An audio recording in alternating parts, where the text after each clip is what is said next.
Different relationships for different generations. Our grandparents' generation married when they were 20 years old.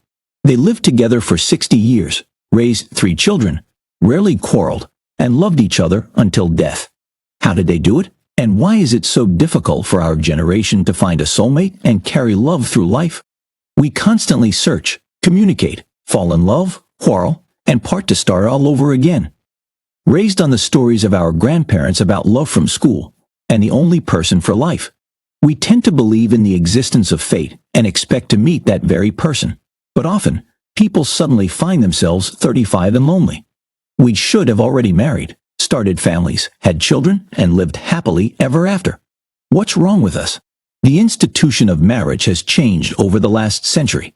Today, we remain in the dating and relationship stage for many years. Our grandparents did not have this stage. They almost immediately moved from acquaintance to marriage.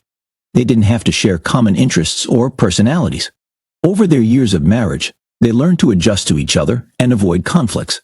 For them, divorce was not an option. Unlike previous generations today, we clearly understand that if our marriage has outlived its usefulness, we can always get a divorce. And we usually do so, because we have an infinite number of options with whom we could share life.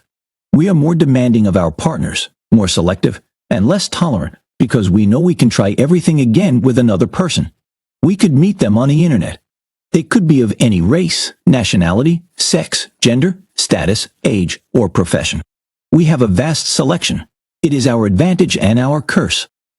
Key point 2. Dating sites have changed our lives. In the first half of the 20th century, couples mostly met through the efforts of their parents. Before the couple got married, the following happened. Their parents looked for the right person among their acquaintances. They went to woo the parents of the future bride or groom. They discussed all the details and requirements. Shortly before the wedding, they arranged the first meeting of the future spouses. About 20% of people met their future halves through mutual friends. 10% of young boys and girls met at church, interest group meetings, or work. A minority of people made romantic acquaintances in college.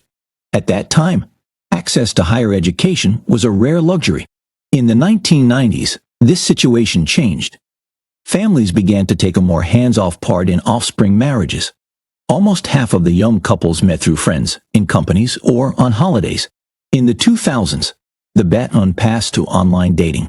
By 2010, almost half of all married Americans had begun dating through sites. Online dating has become extremely popular.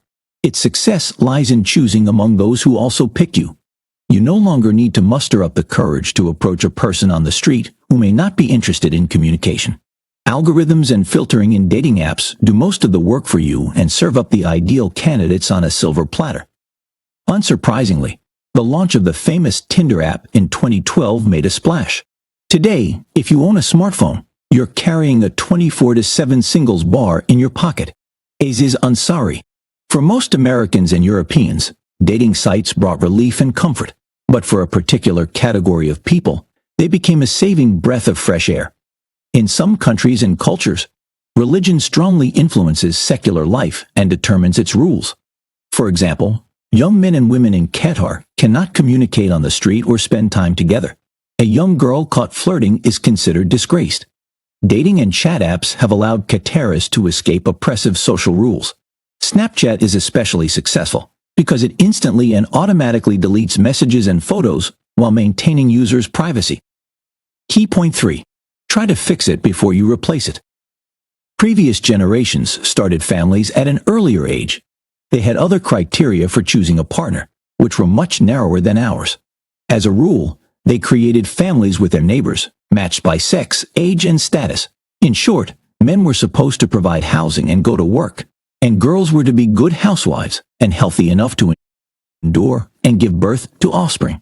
They often knew each other rather superficially when they married, and yet many of them lived in perfect harmony for many decades. Today we choose from a wide variety of different people.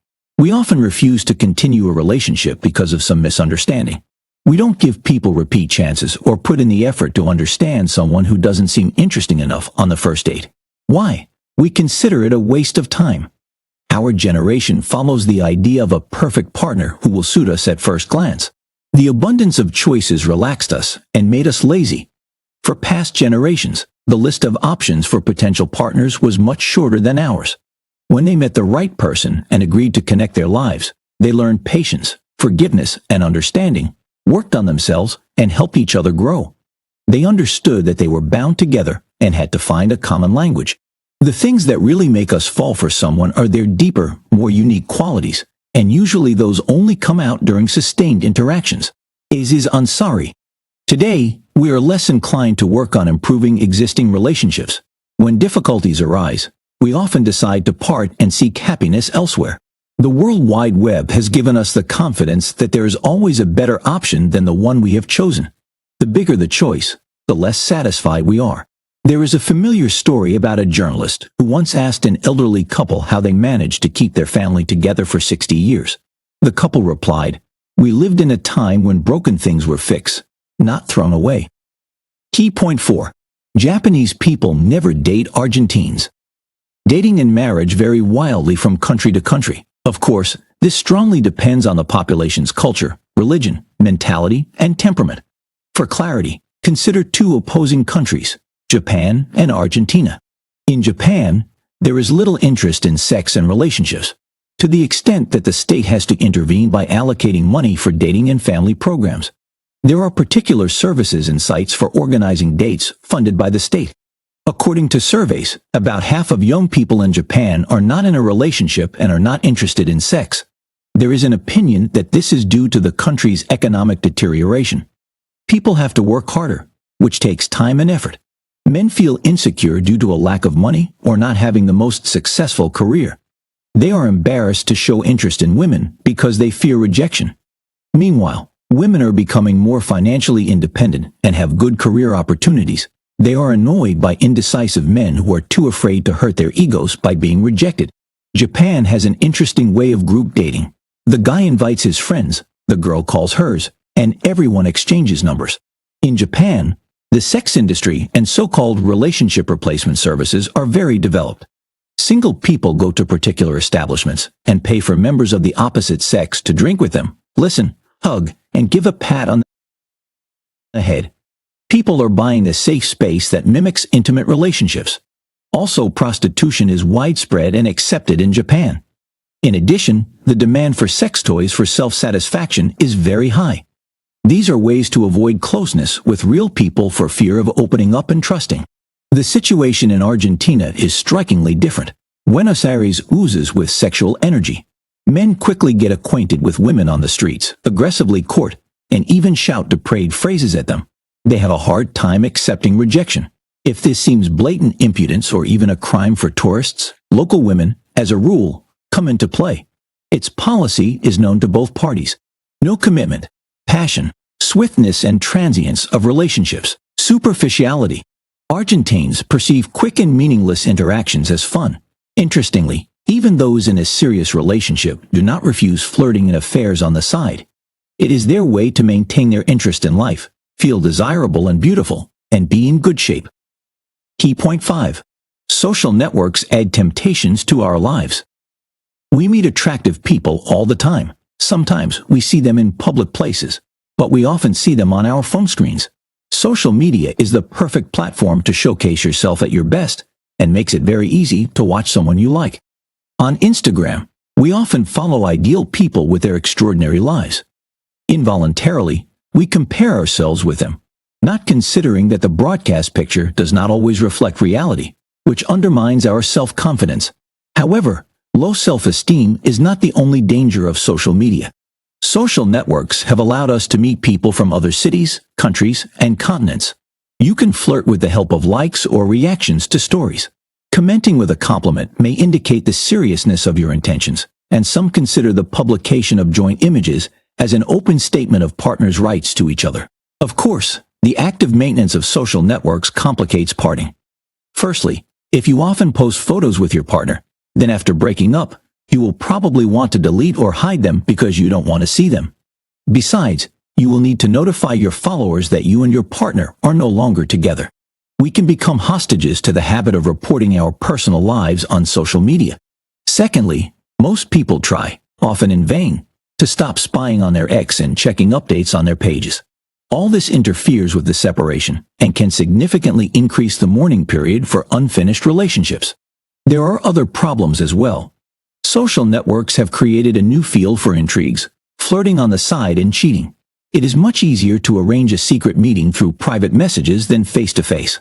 On the other hand, betrayal captured in correspondence is more likely to be exposed by a suspecting partner. The smile on your face while you are typing a message may cause your partner to ask questions. Due to mistrust in a couple, partners can secretly view messages on each other's phones, which invariably leads to conflicts. In any case, the best strategy here is frankness. Did you know? The French are the most tolerant of betrayals and cheat more often than people of other nationalities. More than half of the population does not consider adultery immoral. Key point 6. Think about what you're looking for in love. There are two kinds of love, passionate and companionate, and the first, over time, flows into the second. Both of them have advantages and disadvantages. Passionate love covers us headlong at the beginning of a relationship and includes inspiration and euphoria. This stage lasts from 1 to 3 years. While we love passionately, our bodies release joy and adrenaline hormones. We become more emotional, impulsive, and sensitive. Quarrels with a loved one seem like the end of the world. Moments of unity are absolute happiness. Then everything slowly subsides. Feelings for a partner take a different form. Companionate love comes into play. It is similar to what we feel for our family members. We are calm, predictable, comfortable, and relaxed with them. When passion passes, respect, mutual understanding, care, and friendship prevail in good relations.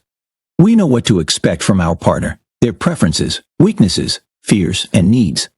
Companionate love is a creative feeling and an excellent foundation for family creation.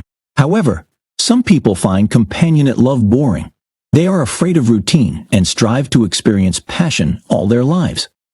Therefore, they prefer to change partners, often to feel inspired by falling in love repeatedly.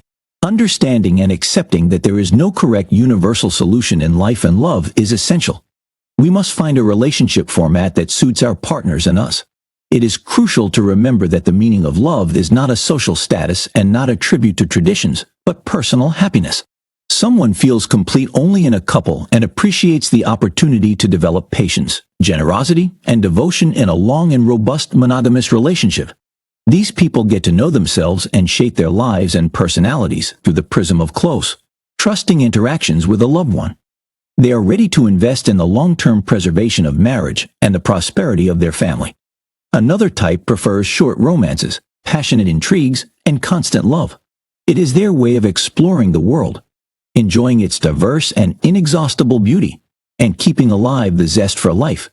There is a third type of people who prefer to be alone. For them, solitude is the most comfortable and productive way of life. All of the above are equivalent options for the norm. Only you know what you need to be a happy person. Conclusion. Marriage and relationships have undergone significant changes over the past century. Unlike previous generations, people today are less likely to be guided by material needs, societal expectations, or traditional precepts when entering marriage and relationships. Nowadays, the main thing we want from our personal lives is love, happiness, and well-being. A few decades ago, people married at a very young age, moving from the parental home into family life. Their parents chose a couple for them. Their future partner had to live nearby and fit in age, health, and status. Today, we are much more conscientious and exacting in our choice of partner. We are not just looking for the right person, but our soulmate. Thanks to the development of technology, our horizons go far beyond the boundaries of our region, city, and country. The internet has shown us the big picture and unlimited choices.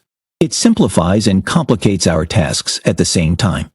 Unlike previous generations who strove to save their marriages at all costs and were more willing to adapt to their partners, we are more likely to break off relationships when something goes wrong and try to build new ones. However, the main advantage of our time is freedom. We can decide what is good for us and what makes us happy. There is no beaten track for our generation. We can be faithful to one relationship, have several partners, or prefer to be alone. It's our choice, and only we are responsible for it. Try this. Talk to your older relatives about their marriage, dating history, and relationships. Read the book on love by Stendhal. Watch the TV series Scenes from a Marriage.